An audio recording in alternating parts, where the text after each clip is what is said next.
Bonjour à tous et bienvenue sur la chaîne, j'espère que vous allez tous très bien. Donc dans cette vidéo, je vais vous présenter un tarot que j'avais eu en version anglaise et que je n'avais pas gardé, que j'avais renvoyé parce que bon, je voulais pas me prendre la tête à tout traduire. Il s'agit du tarot des esprits de la forêt enchantée de Lunia Waterstone et illustré par Merala Hollywood. Bon. Désolé pour la prononciation, aux éditions Vega. Donc il arrive dans une boîte en dur. Voilà, c'est un très joli packaging, un très joli coffret.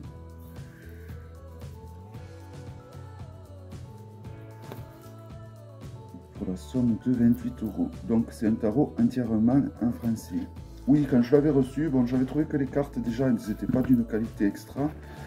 Et en plus, bon, le fait que le livre soit en français, ça faisait trop de choses pour que je le garde, donc je l'avais renvoyé. Voici l'intérieur de la boîte, une jolie finition. Il arrive donc dans un pochon. Et donc on a un sacré gaybook, donc entièrement en français. Alors, le sommaire. Alors on va avoir introduction, comment utiliser les cartes. Ensuite on a les tirages et après donc l'interprétation des arcanes. Ce qui nous fait un gaybook. Alors voyons s'il y a le nombre de pages.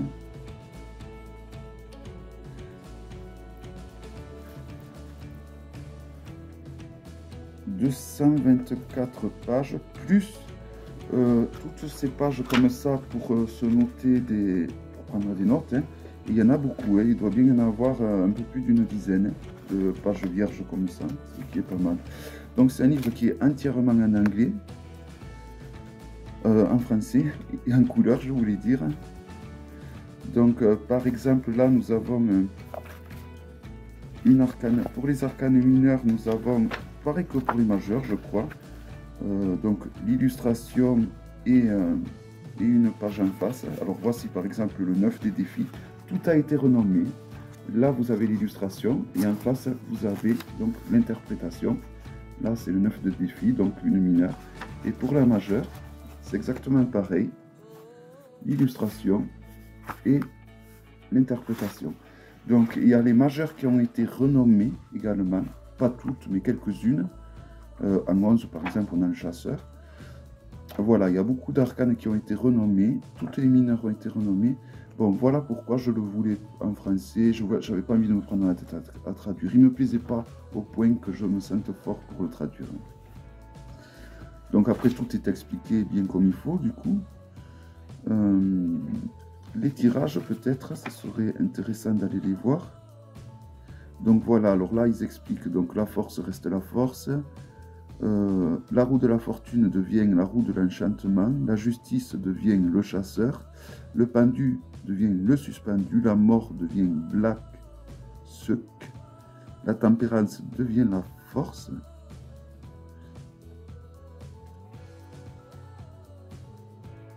Bon, on verra sur le moment, hein, au fur et à mesure que je vais vous présenter. Donc je voulais voir les tirages. 21. Alors, battre les cartes, les couper. Alors, tirage, on a un tirage à une carte, donc il n'y a pas de schéma, hein, il y a juste le texte qui explique, et voilà, c'est suffisant. Hein. Alors, il y a un tirage à une carte, un tirage à 2 cartes, un tirage à 6 cartes, un tirage à 12 cartes. Et voilà, et après on attaque donc pour l'interprétation. Vous voyez donc une arcane majeure et toute une face de texte. Pareil pour les mineurs. Donc il est assez détaillé. Hein. Je pense que un débutant, toujours pareil, qui a un coup de cœur, peut apprendre le tarot avec ce jeu. Bon, après si c'est pas un coup de cœur, je conseillerais plus un tarot traditionnel. Hein. Mais voilà, c'est vraiment un très beau jeu, très féerique, qui fait du bien. Je trouve. Les cartes. Donc elles arrivent dans les pochons qui sont devenus un classique. Hein. Alors le jeu est épais, ce qui veut dire que les cartes sont normalement de bonne qualité, mais le jour où je les ai déballées, j'ai trouvé qu'elles étaient, je sais pas, la qualité, et pourtant si, non, elles sont de très bonne qualité, il n'y a rien à redire. Hein. Donc doré, ce qui est très joli, je trouve. Ça... Au début, je trouvais que ça se mariait pas bien avec le vert, avec la verdure, et finalement, je trouve que quand même la dorure, ça rehausse, les illustrations, ça rehausse. Ça rend le jeu un peu précieux, voilà, c'est un plus. Voici le dos qui permet de faire des tirages donc envers et en droit. Donc la qualité est très bonne, hein, rien à redire. Si on le compare à un Grimaud, elles sont un petit peu plus grandes, me semble-t-il. Voilà, plus large, la hauteur est identique. Donc c'est parti pour la présentation. Donc je vais peut-être regarder le Gamebook pas loin pour voir les arcanes qui ont été renommés, je voulais dire éventuellement.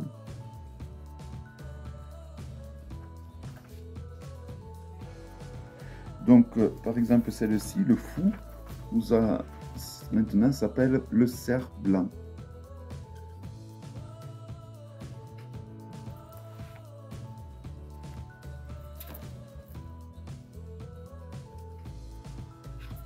Le battleur, nous avons l'enchanteur.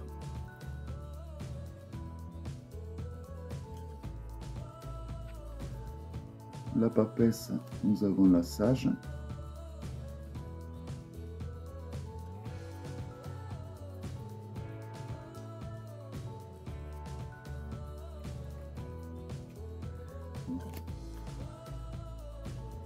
L'impératrice, on a la mer verte.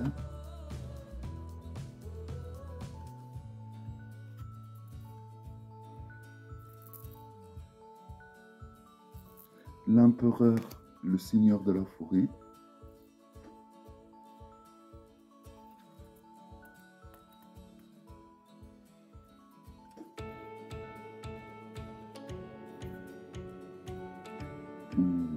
Le pape, ça va être l'ancien.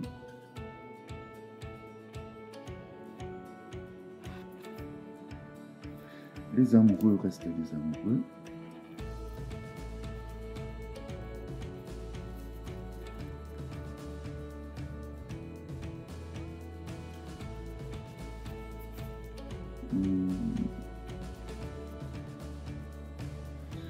Le chariot devient le vent des fées.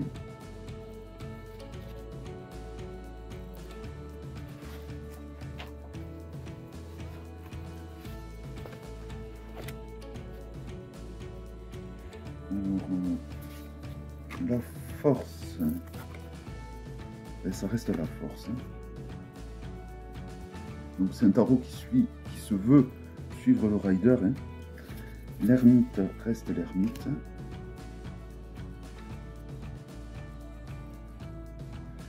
La roue de fortune devient la roue des enchantements.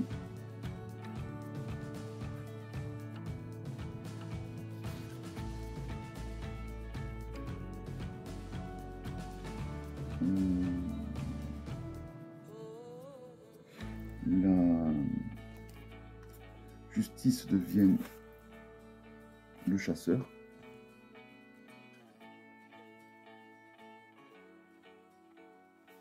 Le pendu devient la suspension. L'arcane sans nom devient le black souk. La tempérance, le diable. La tempérance, la forge. Vous voyez, vraiment les couleurs sont très bien trouvées pour le thème. Hein. Le diable, le menteur, ça va très bien. On a même un mot-clé dans le titre. La tour reste la tour. Voilà, et là, ça reste traditionnel. Les étoiles. Bon, la lune, le clair de lune. Le soleil.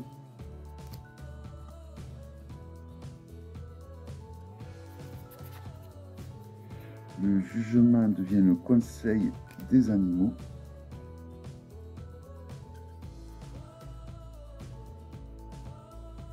Et le monde devient le vaste monde. Voilà, donc vous voyez les arcanes majeures, certes beaucoup d'arcanes majeures ont été renommés. Et donc pour les mineurs, ça va être juste, les bâtons deviennent formule magique, les coupes deviennent la vision, les épées deviennent les défis, et les deniers deviennent la bénédiction. Donc là, nous sommes à la formule magique, c'est-à-dire les bâtons, qu'on peut éventuellement reconnaître au niveau des as par le feu, donc de par leur élément qui ne change pas.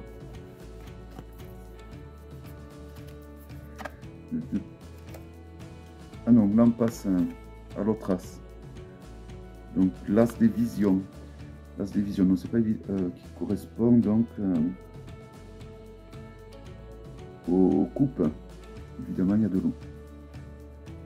Donc l'as des défis qui va correspondre aux épées.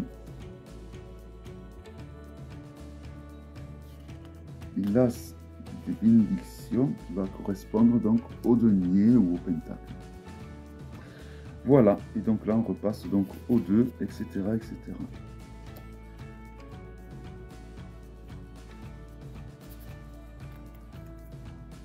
J'ai pas l'habitude que les tarots soient rangés comme ça par ordre numérologique, mais voilà, c'est pas mal aussi comme ça change.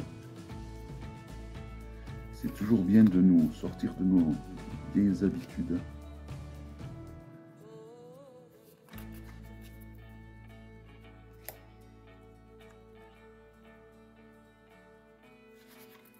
De vision.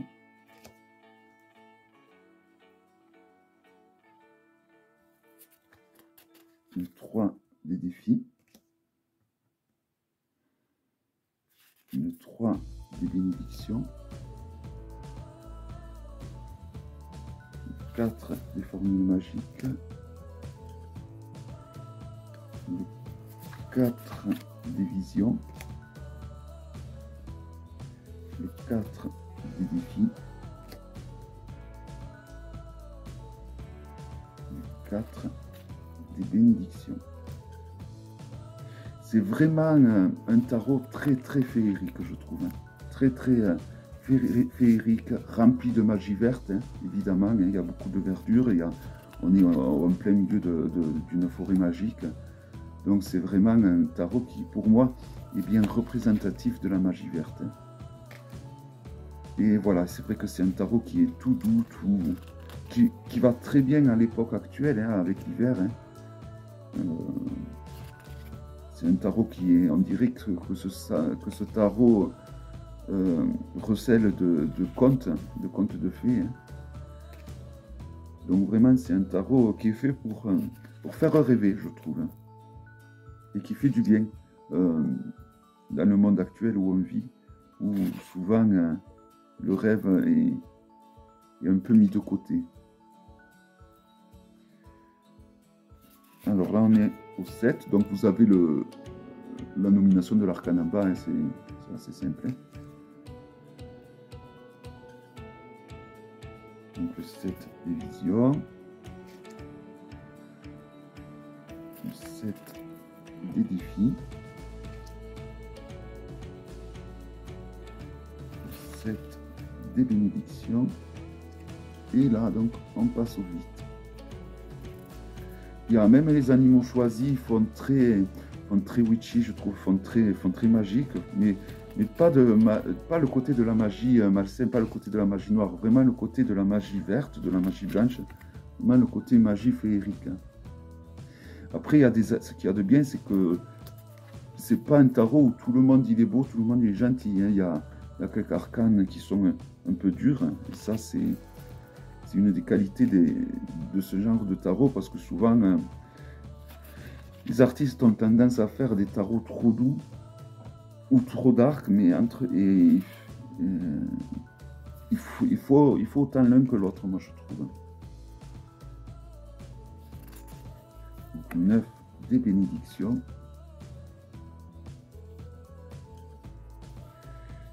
10 des formules magiques. C'est bien fait quand même. Le 10 de formules magiques, c'est une arcane très colorée, je trouve. 10 des visions.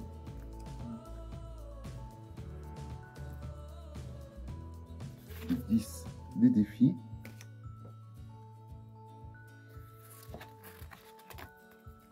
Le 10 des bénédictions. Donc les arcanes ont un toucher mat. Alors là, on passe au personnage de cours, donc avec l'enfant des formules magiques, l'enfant des visions. Donc, comme vous aurez compris, le valet a été remplacé par l'enfant, l'enfant des défis, et l'enfant des bénédictions. Donc là, on va passer au cavalier, qui a donc été remplacé par chercheur. Chercheur des visions, le chercheur des défis et le chercheur des bénédictions. Donc là, on va passer à la reine, qui a été remplacée par tisseuse. Donc tisseuse des formules magiques, tisseuse des visions, tisseuse des défis, tisseuse des bénédictions. Et là, on passe au roi, qui a été remplacé donc par gardien, avec le gardien des formules magiques, le gardien des visions, le gardien des défis et le gardien des bénédictions. Voilà. Voilà, donc moi je trouve personnellement que c'est un très joli jeu. Ça valait le coup d'attendre. Mais je savais, je me doutais qu'il allait sortir parce que c'est un tarot qui a eu vraiment un gros succès. Bon, c'est pas parce qu'il a du succès en version anglaise qu'il va forcément sortir en français, mais je sais pas, celui-là je le sentais et bon, j'ai eu raison d'attendre. Voilà, un très joli jeu, vraiment. J'espère que cette vidéo vous aura plu et je vous donne rendez-vous à très bientôt pour une prochaine vidéo. Bye bye.